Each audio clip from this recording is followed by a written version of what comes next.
All right, so I haven't posted in a few weeks, taking a bit of a break from the talking head videos. I've had an incredibly busy start to 2024, but I wanted to bring a video to you guys today talking about one of the best lenses I think I've ever used as a sports videographer, and one that I think everyone has to have on their radar for the future. But before I get started, I hope you guys had a fantastic New Year's and a great start to 2024.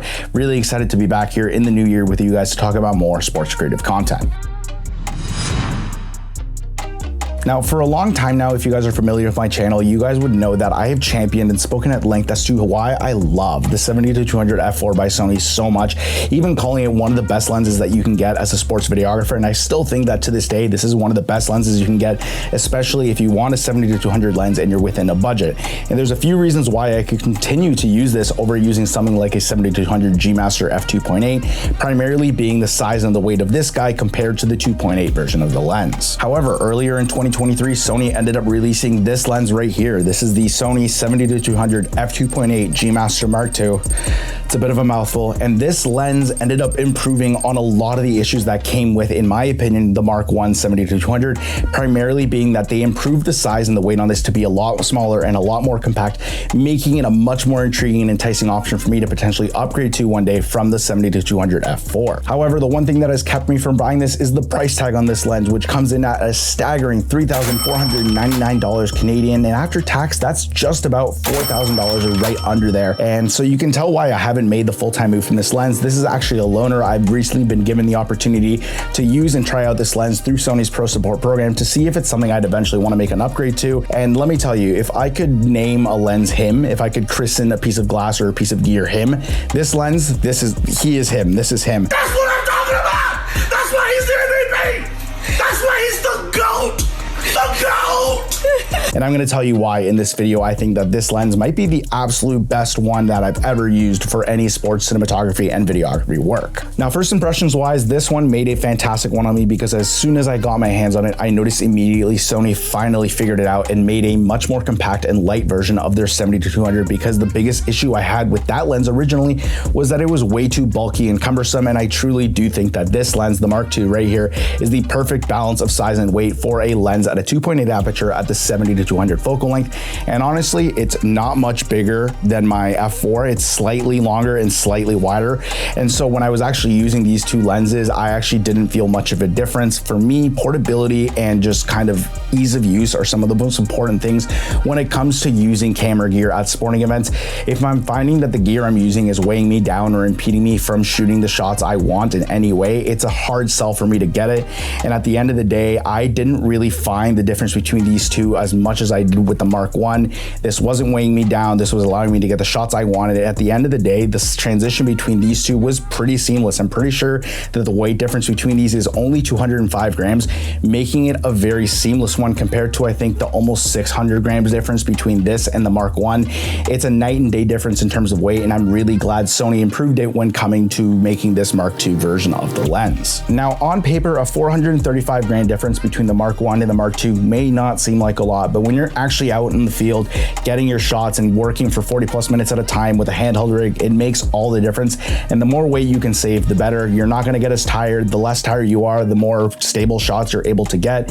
And also, you're putting less stress and less toll on your shoulders, your arms, and your back, all of which are huge wins for me as a content creator. And longevity is the name of the game here. I want to make sure I'm protecting and taking care of my body while shooting, and I also want to make sure that the lens allows me to get the results I want from the content I'm trying to capture. Now, when it comes to low light performance, I'm in a really unique scenario because I primarily shoot all my sports content with this camera. This is the Sony a7S III, which is one of the best cameras on the market for low light shooting because of the dual gain ISO. I can crank this up to 12,800 ISO and get a clean image any single day.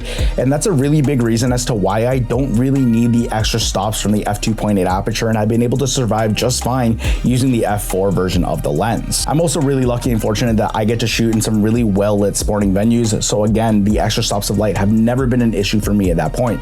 However, if you're shooting on a camera that doesn't have a dual gain ISO, if you're shooting with a camera that isn't really good in low light, or you're shooting in a really dimly or poorly lit gym or rink or what have you, I can totally understand why having the f2.8 is a better draw for you than having the f4. Those extra stops of light, even though I might not need them, definitely can come in handy for other people, especially when you want to stay closer to your base ISO, all while exposing correctly to get the best image possible. One thing that really impressed me about this lens though, relating leading to the f2.8 aperture was how the autofocus performed while at f2.8. If you've ever shot sports before, you know it can be very difficult at times to focus on your moving subjects at f2.8, which is why I use an f4 lens as well. Like, I don't really find the need to be shooting at f2.8, but the autofocus on this lens was quick, snappy, and responsive and never really let me down. And I'm glad to say Sony improved on a great autofocus with the Mark I and made it even better on the Mark II, especially in low light too.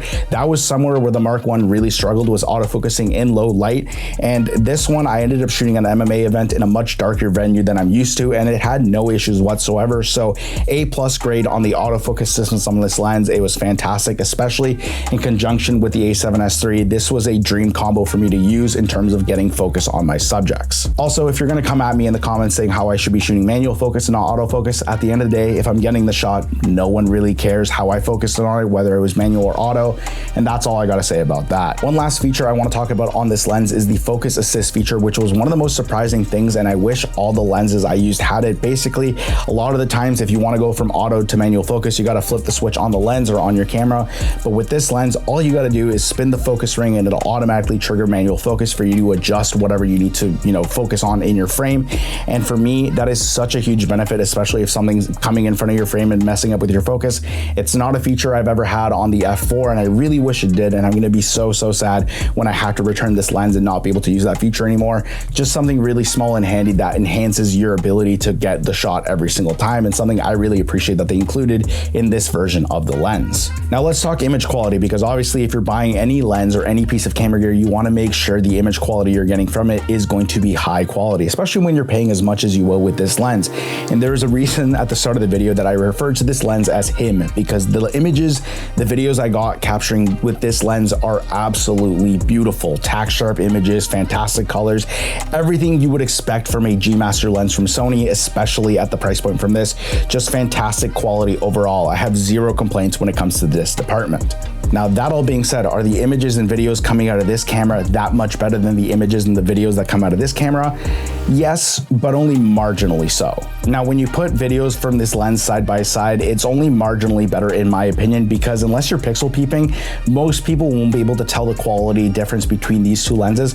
And you also have to consider, at the end of the day, a lot of the content we put out there on the internet is gonna get compressed. And after that process, it becomes even harder to tell the differences, but you're paying a lot more money for a lens that does the same job. I would say that the images on this definitely come out a little nicer, but again, it's only ever so much. And for me, it's hard to determine whether or not I would get this lens over this one just for the image quality alone. Now, I can talk about specs and features all day about this lens and what I liked and what I didn't like, but the main question I'm sure a lot of you guys have when you clicked on this video, and the main question I want to answer is, how does this lens hold up for a sports videography professional? Should I get this as a sports videographer? Overall, this lens performed exactly how you'd expect a top-of-the-line lens to perform, a G Master lens from Sony. It's excellent. I tried this out at two different major sporting events, a professional hockey game and a professional MMA event. Two very different sports with very different lighting conditions, and it performed fantastic each time. I have no complaints about how this lens actually works for a sports videography situation. The biggest two pros for this lens are the biggest selling points as to why I would recommend this lens to everyone. A, the size for an f2.8 lens is perfect, and also the autofocus is so quick and snappy, the fastest I've ever used, and you need that whenever you're shooting sports, especially ones that move at really high speeds. So to answer the original question, yes, this lens absolutely holds up its own as a sports videography lens through and through, especially, like I said, with how much you're paying, you're gonna get your money's worth if you decide to invest in it. However, this now begs the question, is this the best lens in general for sports videographers? And there's multiple ways you can look at it. In terms of quality, absolutely, you're not gonna get much better quality than a G Master lens from Sony. However, is it the lens that I would recommend to everybody? Unfortunately, at the price point that this lens is currently at, I'm hard pressed to try and convince you to go and buy it right now, and it's also the biggest deterrent for me to making the move full-time from the f4 to this lens at this current moment. This lens costs almost $4,000 Canadian after tax, which is an insane amount of money to spend on just one piece of gear, whether you're a beginner or you've been experienced in this field for a long time.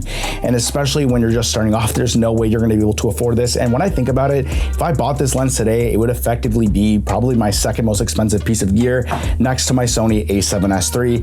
However, price alone hasn't been the only thing that has kept me from making the move to this lens full time instead of just leaving using a loaner like I'm doing right now. For me right now, I'm just not personally in a situation where I'm clamoring and rushing to upgrade from the f4 version of this lens. I'm glad I got to use it because I can confidently say this is one of the best pieces of glass I've ever used. That all being said though, I don't have the money to spend on it even with a full-time job and freelance opportunities in the professional sports world. And also, I still think this lens is the best bang for your buck in the market right now. It gets all the shots I need, it's still great quality, and I never really find myself missing the extra stops of light because I'm shooting with the A7S III. However, if you're someone who's ready to make the leap from the f4 to an f2.8 lens and you have the financial means to do so, do it. This lens is by far the best 70-200 on the market right now for the Sony system. So many improvements on the original Mark I that I don't even think it's worth it. If I had the money to go to the Mark I and save money, I would just go straight to this. Like I said before, this lens, the 70-200 f2.8 Mark II, this lens is him. That's all I gotta say on that. Overall, I loved using this lens. Big shout out to Sony Pro Support for sending it out to me to try out. I really enjoyed my time with it. I'm gonna miss it a lot. And who knows, maybe one day, whether it's in the near future or way down the line, I will definitely be looking at this as a potential upgrade when I think I'm ready to move on from the f4, because this lens really is that good. And that does it for me in this video. Thank you guys so much for watching. If you guys enjoyed this video, if you learned anything, make sure to give me a like down below, and also comment any questions you guys have, whether it's about lenses or camera gear. I'm happy to answer them whenever I get the chance. Also, if you haven't yet, or if you're new to the channel, please consider subscribing down below. My goal for 2024 is to hit 10K subscribers. Right now, we're sitting at about 6.6 subs. Thank you to everyone who has over the last few weeks and months. But my goal, like I said, is 10K, and I'm really excited to take on that challenge. So if you're new here, or if you just enjoy my content and you've been watching for a while, just consider hitting the subscribe button down below, as I would really, really appreciate it. And that is it for me today, and I'll catch you guys in the next video. Peace.